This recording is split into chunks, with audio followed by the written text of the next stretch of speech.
Welcome to Tales from the Trenches, Season 4. Today, it's my honor to have James Misner with me.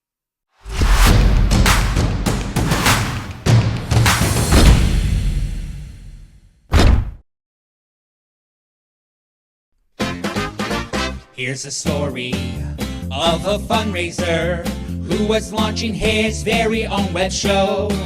Each episode is very short due to edits, so it can really flow.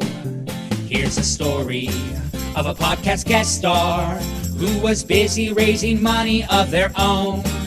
They were each great in their own way, fundraising in the zone. Till the one day when Jack asked a guest to join him, and they knew it was much more than a jest, that these guests must somehow form a resource. That's the way they all became the podcast guests. The podcast guests. The podcast guests. That's the way they became the podcast guests.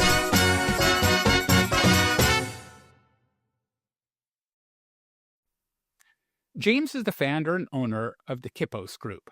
With over 20 years of fundraising leadership, James brings both best practice and practical advice to clients, helping them raise hundreds of millions of dollars. James started the Kipos Group in 2022 as a direct response to the effects of the pandemic on fundraising programs around the country. He helps organizations, especially small and mid-sized ones, sustainably grow their revenue so that they can scale solutions to some of the world's most intractable problems. James is also passionate about creating conditions for collective and individual success that are embedded into organizational culture. When not working, James spends his time with his wife Sabrina and their 3 children. In 2024, James and Sabrina started a small family farm that are trying to figure out day by day. James enjoys hiking, skiing, and anything related to the ocean. So welcome, James. Jack, thanks so much for having me. It's great to be here. Yeah. Let's just start with a little bit of history. So many fundraising professionals didn't start their careers in fundraising. Often they kind of fell into it, or it was done off the side of their desk. How did you get into the fundraising world? I'm actually the guy that wanted to do it. No, I'm just kidding. I did not want to be a fundraiser when I grew up. I started my career focused on the program side of things. My academic background is in African politics. I moved to D.C. as a young adult thinking I was going to change the world through government. I hated that. I never wanted to do it again. And along the way, got in with some friends at different NGOs, joined the teams there, and quickly realized that my biggest and best contribution was not my program smarts, my academic knowledge. It was being the resource guy. The thing that held so many projects back wasn't the knowledge of how to do something great in a community. It was the funding to implement that great thing. And so because I loved the work and the communities we served, said, okay, the most loving thing for me to do now is actually learn how to get more resources for folks. I kind of did it kicking and screaming. But eventually I was like, you know what? Okay, this is cool. I can do this. It's very measurable. It's very actionable. I know at the end of the day if I did a good job or not. At the end of the year, you're one of the only people in the organization that has a number next to your name and just says, like, James did okay or James didn't do okay, this year. Right. And I kind of thrived in that environment. And so what type of fundraising was it? Was it grants? Was it events? Was it major gifts? Yeah, so it was kind of all of the above for those of us who took those Right. standardized tests when we were kids. Yes. Some of it was church-based fundraising. Some of it was small and mid-size, major donor. So I kind of had this trajectory where I never just did one thing. I kind of engaged with all of it and worked my way up. So I've spent years, doing a whole bunch of different stuff, which is fun because I tend to get bored pretty easily. Yeah, and I know that reading your bio, you focus more on the small and mid-size, where you have to be a generalist, by definition, because you don't have a staff of 40 that, you have your team that's your events team, your team that's your direct mail team, your team that's your major gift team. When you're a smaller shop, as 95% of the shops are, they're really small, they're 5 people or less, you tend to have to be a generalist because there just isn't that depth and there aren't that many people around to share the Oh, work. absolutely. Almost all of our clients, some of the larger ones start to get specialized, but we're talking about people that do, mid-level from this corner, monthly from this corner, grants from that corner, major gifts from that corner of their workspaces. Yeah, yeah. So talk to me a little bit about the Meisner family and growing up, and how was philanthropy spoken about around your dinner Ooh, table? Jack, no one's asked me that before. Well, there This is you such a go. great question. It was not something that was actually discussed that often. Um, I would hear things like, "Oh, government shouldn't do things, churches should do things." That was kind of the buzz, growing up. Um, I remember my family being engaged in a few what you would call philanthropic things. This was when I was very young. I think we had 2 foster kids live in our house at different points in time. And so I've always been passionate about that. In fact, we have an adopted son now, in addition to 2 older biological kids. So that was a big influence. But we didn't talk about money and giving back. That wasn't something that really came up all that much. And do you talk about it with your family now, or is it still something that you keep a little separate? No, so we talk about it a ton as a family now, which is something I really like. When dad is in fundraising, you can't not do it. So, Right. everything from, at the end of the year when we decide what to give away, the kids are involved in that, which is really fun. They're too young to understand the numbers and all of that, but they understand that as a family, there are certain themes that we care about.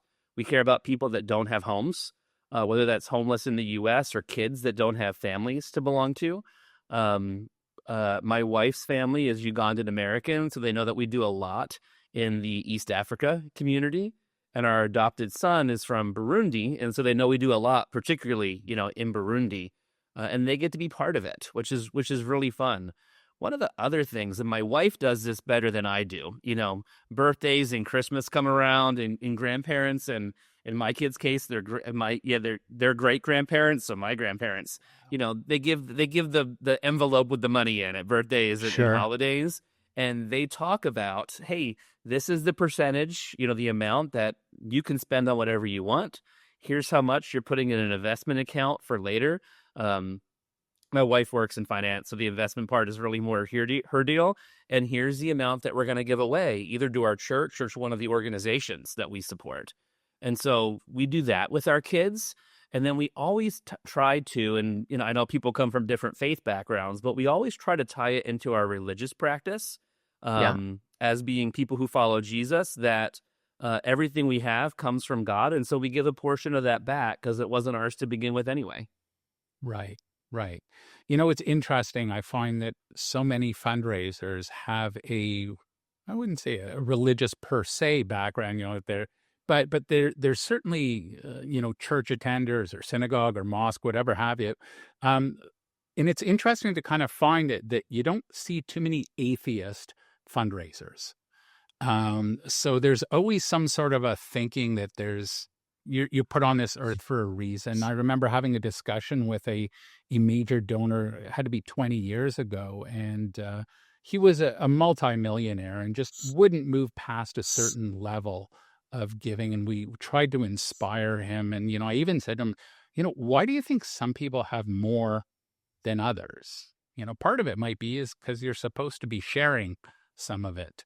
And he just would have none of that discussion. Oh, wow. But he was much more on the atheist side of things. But, for those that have like a religious belief, they realize that, there's something to be said about kind of redistributing the equity in the world. That's right. In the 3 monotheistic faiths, Christianity, Judaism, and Islam, all have the same founding books. And those founding books talk at length about what you're supposed to do with your wealth. Interestingly, I was interviewed by Chronicles of Philanthropy maybe 2 years ago about the effects of decreases in church attendance in the U.S. and on philanthropy, because they were tracking tons of data that the fewer people that go to church, the fewer people are generous. and they didn't have as much data on synagogues and mosques because there's not as huge of a sample set for that in the U.S., but they saw what they did have, that the fewer people going to religious services, the fewer people gave, and the smaller percentage they gave away. So there is something deeply intrinsic about religion and faith in giving and being sacrificial with what you have. Yeah, and I actually also related. I did a study years ago. I was reading a whole bunch of literature, and it was with, I hate the phrase planned giving, so it was bequest giving. But those that attend religious services regularly, however that's defined, on average live longer. Really? Really. Well, that's fascinating. Exactly. Wow. This has been absolutely amazing, James. If folks wanted to get hold of you, how would they go about doing that? Yeah, two ways, and it's really easy. One is LinkedIn. I am on LinkedIn almost every single day. I post all my own stuff. There's no one else behind it, and I respond to all the direct messages I get. So James Misner on LinkedIn. The second's our company page, thekiposgroup.com. Kipos is Kipos, thekiposgroup.com. And there's a schedule a call button. And I love having, brief conversations with people that are just like, hey, here's my problem. What's your advice? If we never work together again, I'm just glad knowing I got to help you out. And, a certain percentage of you who do that will end up working together. So it all comes out in the wash. Exactly. Wow. James, it has been an absolute pleasure. Thank you so much for joining. Thanks for having me on, Jack. This has been a blast.